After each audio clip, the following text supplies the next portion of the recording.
O programa a seguir pode conter descrições de extrema violência e não é recomendado para pessoas sensíveis. No bairro da Lapa, na madrugada do dia 16 de dezembro de 76, após um fim de uma reunião, uma residência foi cercada e metralhada pela polícia. Essa casa passou a ser conhecida como a Casa do Massacre. Por que a polícia faria isso com pessoas indefesas? Eu sou Regina Mota e, junto com Douglas Moreira, conduziremos este laboratório radiofônico. Esse projeto foi roteirizado e produzido pela turma de sonoplastia em uma realização conjunta com a turma de locução da unidade Senac Lapa Cipião no primeiro semestre de 2025, sob supervisão dos professores Ale Gomes, Dani Sardinha, Douglas Siqueira, Fê Nascimento, Lica Rosá e Rafael Paparella. 2 convidados participam dessa gravação, sendo o primeiro, Eujácio Silveira, doutor em História Econômica pela USP e que atualmente desenvolve pesquisa sobre a Revolução de 24 em São Paulo. Eujácio é professor de cursinhos preparatórios para vestibular, Enem, além de atuar no ensino médio na rede particular e pública. Possui também especialização em História Social pela Unicamp. Obrigado pelo convite, é um prazer estar aqui colaborando. Nosso segundo convidado é Matheus Cosmo, psicanalista e doutorando na USP. Matheus participa de grupos e seminários de pós-graduação em psicanálise do Instituto ESP, com ênfase nos estudos culturais e em abordagens que envolvem as formalizações estéticas de lutas políticas. É também parecerista de publicações na Escola de Comunicação e Artes da Universidade de São Paulo. Obrigado, é um prazer estar aqui com vocês. Prazer é nosso. Sejam muito bem-vindos. Vamos entender o contexto em que tudo aconteceu.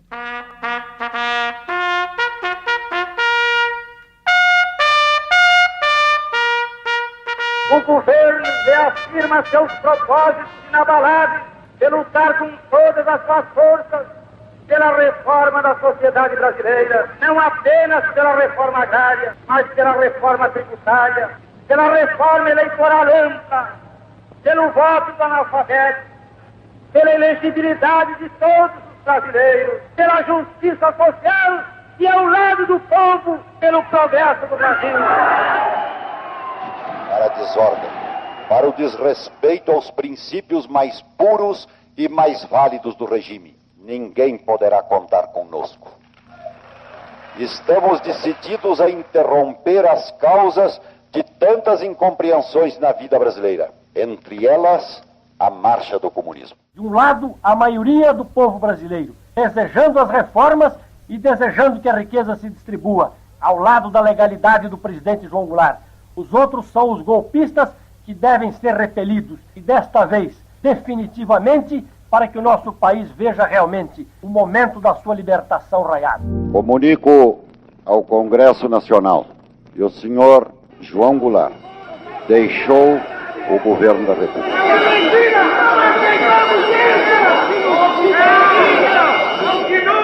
O senhor presidente da República incumbiu-me de comunicar a Vossa Excelência que, em virtude dos acontecimentos nacionais das últimas horas, decidiu viajar para o Rio Grande do Sul.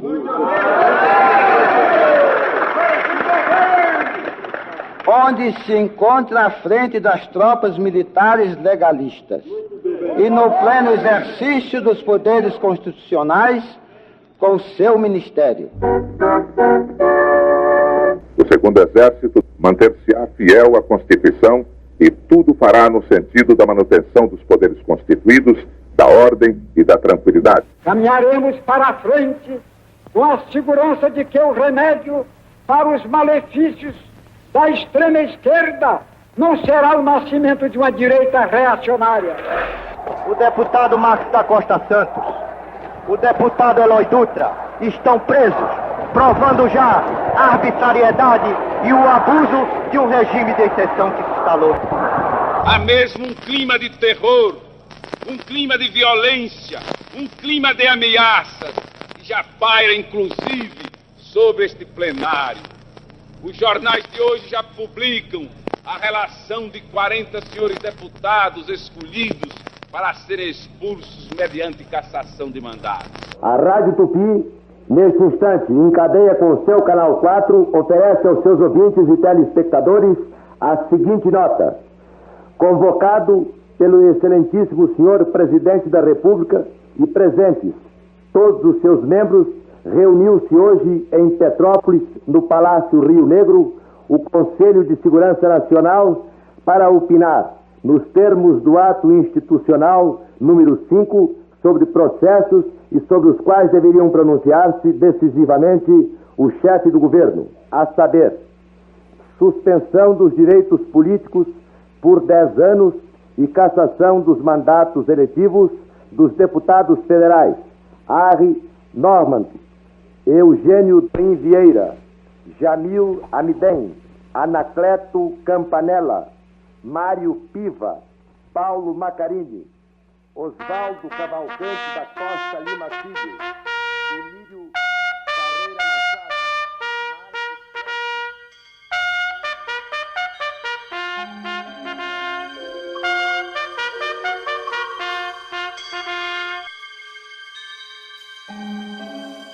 O ano era 1976 e o Brasil já estava há 13 anos em uma ditadura militar, que foi um regime autoritário estabelecendo a censura à imprensa, restrição aos direitos políticos e perseguição policial sobre aqueles que se opunham ao poder político.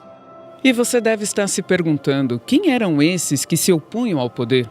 Já ouviram falar do Partido Comunista Brasileiro? O PCB nasceu em 25 de março de 1922. Com uma necessidade histórica, representou um salto na organização política da classe trabalhadora. Durante o período de ditadura, o PCB, através de uma análise do golpe, denunciava um regime de muita violência. Rua Pio XI, número 767, bairro da Lapa, na cidade de São Paulo. Uma casa comum que era utilizada por membros do Partido Comunista para reuniões clandestinas. Desse grupo, 3 nomes se destacaram: Pedro Pomar, Ângelo Arroio e João Batista Franco Dumont. Pedro Ventura Felipe de Araújo Pomar nasceu no Pará e desde jovem envolveu-se com a política. Estudando em Belém, participou dos movimentos da década de 1930.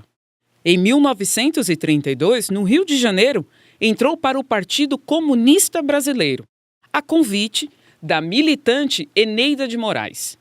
Foi preso pela primeira vez em 1936, aos 22 anos, e após sair, em 1937, passou a viver na clandestinidade.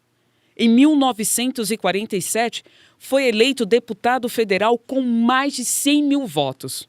Mas em 1950, teve sua candidatura barrada por conta da proibição aos comunistas. Atuou em mobilizações populares no Rio Grande do Sul e viveu por 2 anos na União Soviética.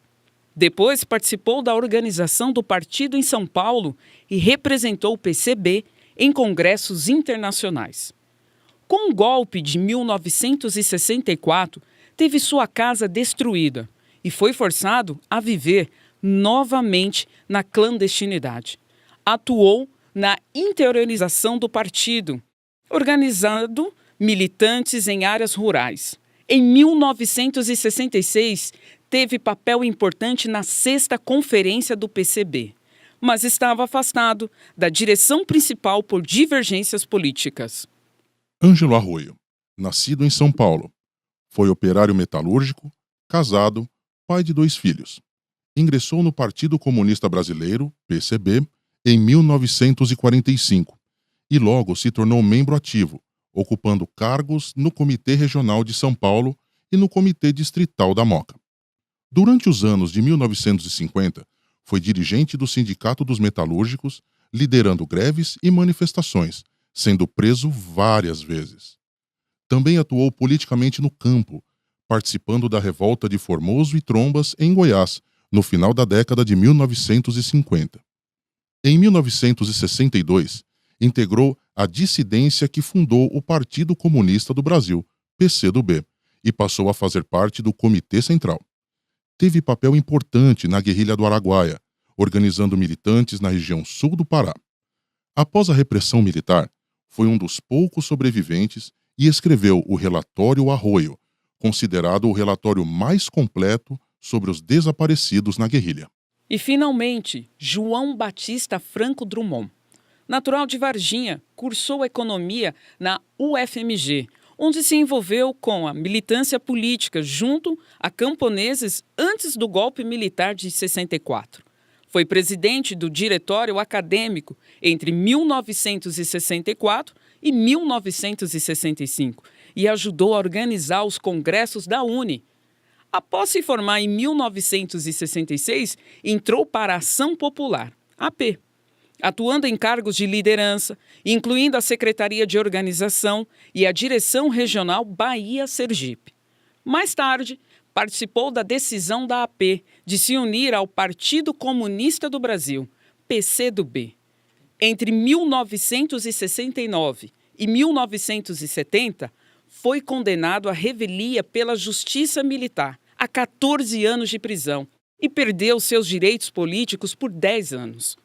Desde 1974, passou a integrar o Comitê Central do PCdoB, já vivendo na clandestinidade. Joaquim Celso de Lima e Elza Monerá eram os responsáveis por buscar e retirar militantes, em duplas. Os ativistas eram buscados na rua aleatoriamente. Eram colocados dentro dos carros, vendados, e assim iam até chegar à casa, onde o carro estacionava direto na garagem. Segundo relatos, Joaquim estaria no volante enquanto Elza permaneceria atenta, observando para que a dupla não espiasse o caminho em momento algum. Eles então saíam, ainda vendados, e entravam no local. Apenas quando a porta se fechava, era o momento em que sabiam que podiam tirar as vendas. A reunião iria começar. Os que ficam na casa não têm ideia de que aqueles que saíram à noite já estão sendo presos e torturados, porque o motorista os deixava e, obviamente, voltava para casa e não sabia o que havia ocorrido com eles. O PCdoB foi o partido político mais perseguido pela ditadura militar no Brasil. No início da década de 1970, dezenas de militantes do PCdoB já haviam sido assassinados pelas tropas do Exército na guerrilha do Araguaia. A ditadura descobriu o que mais ansiava a partir de informações oferecidas por Jover Teles, um traidor, que na época fazia parte do Comitê Central do partido. Então, no dia 16 de dezembro de 1976, a ditadura militar promoveu um de seus mais violentos crimes, a tentativa de exterminar a direção do Partido Comunista do Brasil, no evento conhecido como Chacina da Lapa. Quando sobraram aqui na casa o Ângelo Arroio e o Pedro Pomar, eles resolveram de invadir a casa e matar. Uma manhã como todas as outras. Margarida Rodrigues, a vizinha da famosa casa, levantava-se por volta das 6h30 da manhã. Minutos depois, o silêncio foi quebrado. Vai, vai, vai!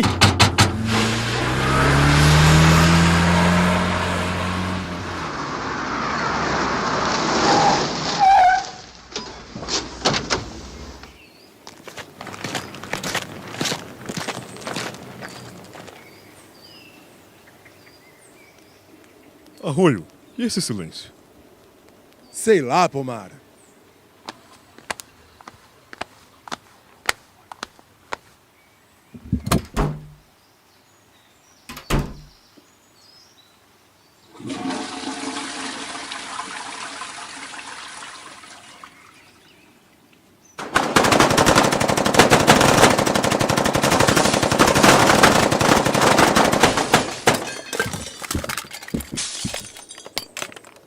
Arroio! Arroio! Ai!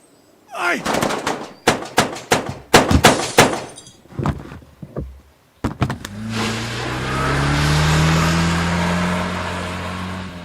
Meu Deus! Segundo testemunhas, foram 20 minutos de verdadeiro pânico. Os repórteres correram ao local e foram recebidos com hostilidade. Tiveram filmagens apreendidas e foram levados à delegacia. Os primeiros tiros estilhaçaram os vidros das janelas, varando a madeira das portas e abrindo caminho para os tiros que seguiram para o interior da casa. Pedro Pomar tentou queimar documentos, mas foi atingido por cerca de 50 balas. Ele calçava sandálias e vestia camisa de mangas curtas. Ângelo Arroio saía do banheiro em direção à cozinha. Ele foi alvejado nas costas. O impacto foi tão forte que o fez voar, batendo a cabeça no teto do corredor. Uma mancha de sangue ficou no local. A casa ficou destruída, repleta de furos por toda a parte. A perícia registrou as cenas adulteradas no local do crime. 2 corpos colocados em gavetões de zinco foram retirados da casa e dispostos em uma Kombi sem placas, que partiu em alta velocidade do local. Eram os corpos de Pedro Pomar e Ângelo Arroio. Professor Eujácio, você tem conhecimentos sobre esse acontecimento? Chegou a estudar ou compartilhar esses momentos da ditadura militar em sua jornada profissional? Sim. Além de estudar o assunto, não de maneira aprofundada, mas tomar conhecimento do ocorrido, né, em estudos sobre a ditadura no Brasil, eu também já mencionei em salas de aula e em debates públicos também. Obrigado, professor Eujácio. Matheus, na sua opinião, qual o impacto emocional que uma testemunha ocular pode sentir ao presenciar algo como o massacre da Casa da Lapa? Eu acho muito interessante essa pergunta porque ela parte da ideia de uma testemunha. E uma testemunha só pode dar relato daquilo que ela vê. Agora, a questão que nos interessa psiquicamente é como você pode narrar aquilo que você não sabe nem mesmo como nomear, porque é da ordem do irrepresentável. Como se conta o assassinato de alguém. Isso é uma experiência da ordem do traumático, numa linha freudiana. Trauma é aquilo que você não consegue representar, é aquilo que você não sabe dizer, e que por isso é aquilo que se repete. E se repete principalmente nos sonhos. Obrigado, professor Matheus. As fotos da cena mostravam Pedro Pomar deitado ao lado de um revólver e os óculos caídos sobre o rosto. Ângelo Arroio acompanhado de um fuzil e uma espingarda. Porém, Nelson Veiga, o repórter da TV Bandeirantes, não viu nada disso quando chegou ao local. Não se sabe se os tiros de dentro para fora, como consta do laudo, foram inventados ou disparados pelos próprios agentes com a finalidade de incriminar as vítimas. Essas movimentações haviam começado na noite do dia 15, onde uma dupla havia deixado a casa e foram seguidos pelos agentes do DOI-CODE, que estavam vigiando o local. João Batista Drummond e Vladimir Pomar saíram de carro nas proximidades da Avenida 9 de Julho e seguiram sozinhos em direções distintas. Os dois continuaram sendo seguidos por agentes policiais que logo os prenderam. Ambos foram levados para a sede do DOI-CODE do 2º Exército em São Paulo. Por volta da meia-noite, Vladimir percebeu, pelos comentários dos agentes policiais, que João Batista também estava detido no local. Por volta das 4h30, Vladimir sentiu uma grande movimentação e ouviu alguém pedindo para chamar o doutor, pois alguém teria se atirado ou sido jogado do alto de um dos prédios do DOI-CODE. Depois disso, Vladimir parou de ouvir os gritos, que acreditava serem de João Batista Drummond. De acordo com as versões divulgadas pelos órgãos de repressão, contudo, João Batista teria sido atropelado. Outra contradição está no fato de o automóvel responsável pelo suposto atropelamento não ter sido identificado, apesar de a região da Rua Pio XI estar cercada por forte aparato policial. Jamais foi identificado qualquer boletim de ocorrência ou registro policial acerca do suposto acidente. Professor Eujácio, o governo utilizava a imprensa para justificar ou ocultar esses crimes políticos na época? E se ela utilizava, de qual forma era? Bom, a imprensa sempre foi um organismo, né, a ser requisitado pelas forças de segurança, pelo Estado e pelo próprio poder, né, das classes dominantes, porque como veículo a notícia, é importante que você tenha controle daquilo que está sendo dito no presente. E aqui eu quero só recordar uma frase, né? O George Orwell, né, que era um famoso escritor inglês, ele dizia que quem controla o passado controla o futuro. É importante, num momento como esse, levar em conta essa frase do Orwell, porque a ditadura tinha ciência disso. Então, jornais como Folha de São Paulo, Jornal do Brasil e o Jornal o Globo apoiaram a ditadura e serviram a ditadura nas suas páginas diárias. Diferentemente da imprensa alternativa, como o jornal Pasquim, que era mais crítico, né, e satirizava toda essa dimensão repressiva da ditadura militar no Brasil. E o processo de reabertura política, você pode nos falar um pouco sobre isso? Só mais uma, vou continuar minha pergunta. Na sua opinião, a força policial possui ainda esse viés de violência? Sim, ainda possui. O Brasil, uma das características fundantes, né, do Brasil é a violência. A violência, ela houve no Império, na República, enfim. Em toda a nossa história, nós somos, né, pontuados por momentos de violência grandiosos, né, como Canudos, como a Guerra do Contestado, como o próprio golpe militar de 64, mas é importante que se fale também que esse golpe de 64 ele já havia sido tentado em 1954. Então, a violência daquele tempo e a violência de hoje, sim, existe uma analogia dessas violências e o Corpo de Segurança do Estado, a Polícia Militar, bem como o Exército, ainda fazem parte desse mecanismo de controle estatal, de levantes sociais ou de greves, né, como foram as greves de 68, né, aqui em Osasco, né? Então, permanece essa lógica, né, de dominação através da violência e de todo um aparato ideológico, ela continua existindo. Obrigado, professor Eujácio. Podemos pensar que as pessoas não nascem criminosos ou torturadores. Então, como uma pessoa passa a praticar atitudes tão violentas como estas ocorridas na casa do massacre da Lapa? Matheus, algum processo de alienação, na sua opinião? Olha, essa é uma pergunta excelente e extremamente difícil. Porque no âmbito da psicanálise, todos nós nascemos com uma certa força destrutiva, que é o que o Freud chama de pulsão de morte. Ou seja, existe uma carga de violência dentro de todos nós, que é o que nos faz falar, por exemplo, vou matar aquele cara, vou bater naquela mulher. Ou seja, tem uma margem de violência em cada sujeito. A questão é o que ele faz com ela. Ou seja, que tipo de cultura é essa que a gente cria em que a gente permite torturas e assassinatos? O debate se torna social e não psíquico. Agora, existe um ponto sobre a tortura que eu acho fundamental de ser colocado, que é, você precisa desumanizar aquela pessoa que está sendo torturada. Você não vai ver um sujeito ali, você vai ver um corpo. Você não vai ouvir a resposta que ele pode te dar, mas você vai buscar a resposta que você quer ouvir. Nesse sentido, eu posso pensar numa alienação, de não enxergar o outro como o outro, mas como objeto. E, Matheus, como que uma pessoa que sofre tortura consegue resistir a toda essa violência sem delatar o que está sendo imposto? Em caso de sobrevivência, quais são as possíveis sequelas de uma pessoa que foi torturada? Olha, no que diz respeito às sequelas, o Walter Benjamin tem um texto lindíssimo que se chama Experiência e Pobreza, em que ele diz que todos os soldados que voltaram da Primeira Guerra voltaram em silêncio, porque eles não sabiam dizer aquilo que eles tinham vivido nas trincheiras. E eu acho que vai um pouco nessa direção de não saber dizer, de não saber nomear aquilo que foi passado. Agora, no que diz respeito a delatar ou não alguém, eu acho que tem algo fundamental que a ex-presidente Dilma colocou no depoimento dela para a Comissão da Verdade, que foi: você só não diz o nome de alguém por um profundo amor e por uma convicção aos seus ideais. Porque em cima, enfim, colocada ali num pau de arara, você tem todos os recursos favorecendo para que você diga o que eles querem que você diga.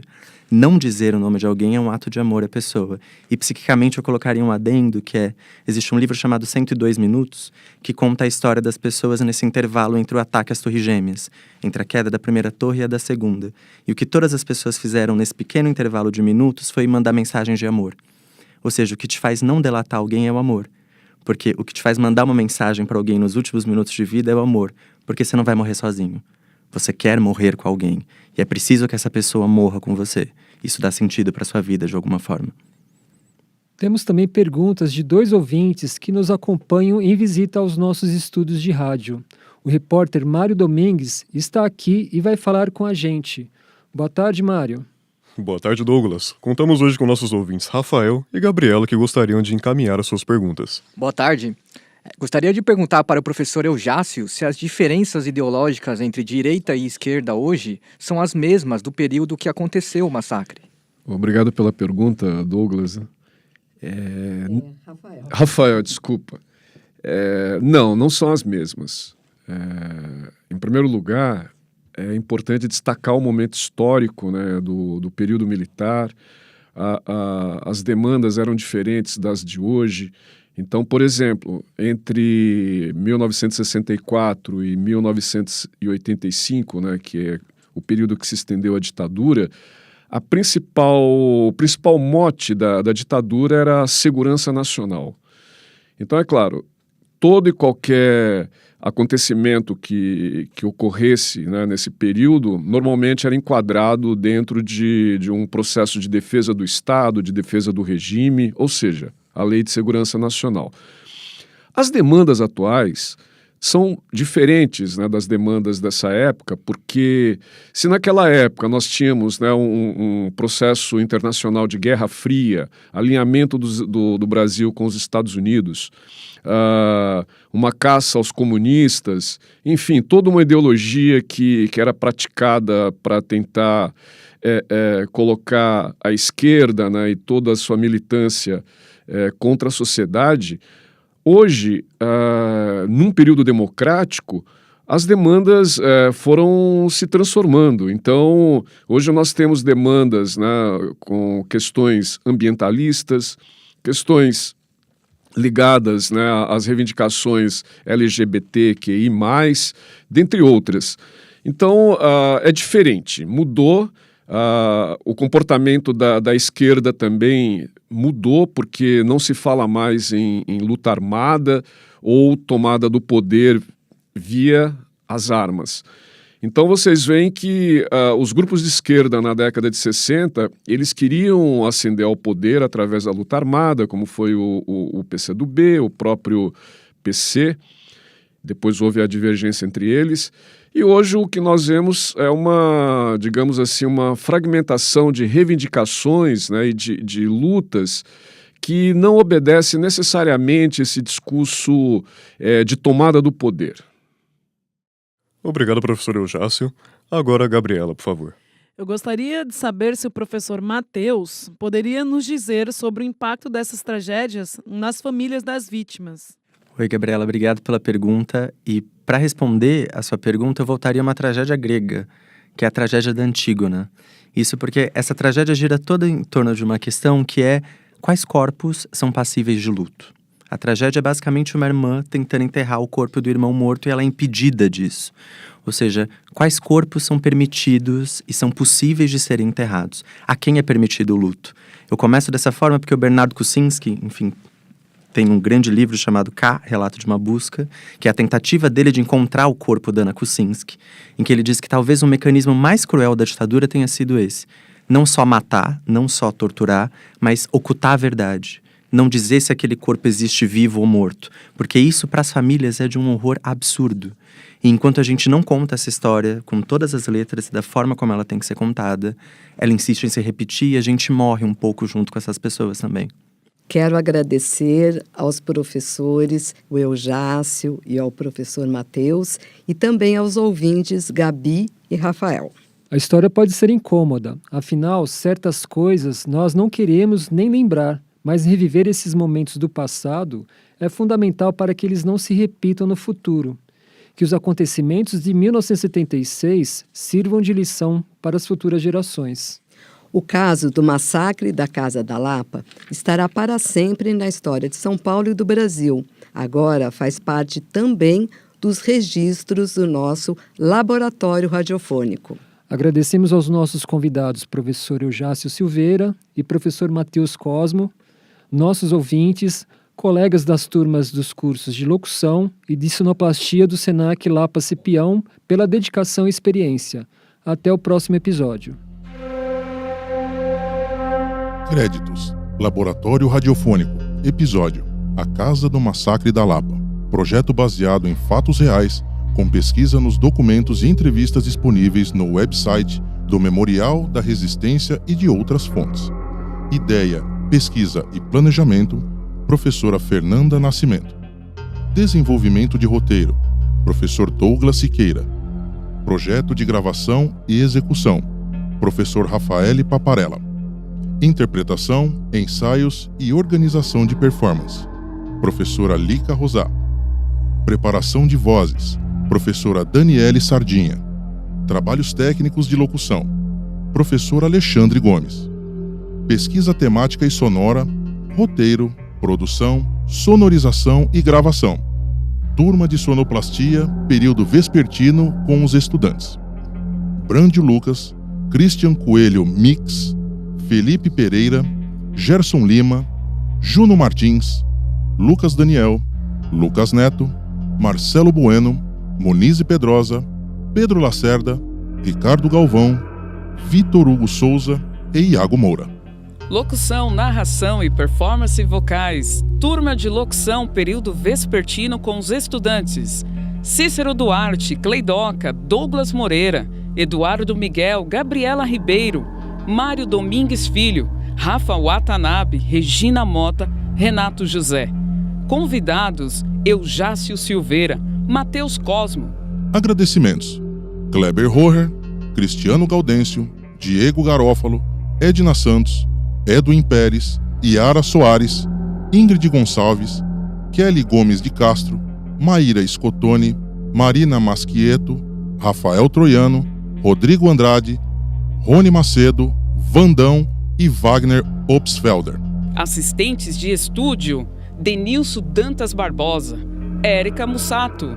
Apoio técnico: Angélica Vieira, Douglas Almeida, Elton Del Angel. Comunicação: Ana Letícia Valente, Vinícius Vieira. Coordenação dos cursos de audiovisual: Ricardo Bechara. Gerente Senac Lapa Cipião, Wilson Crete Júnior. Realização: Senac Lapa Cipião 2025.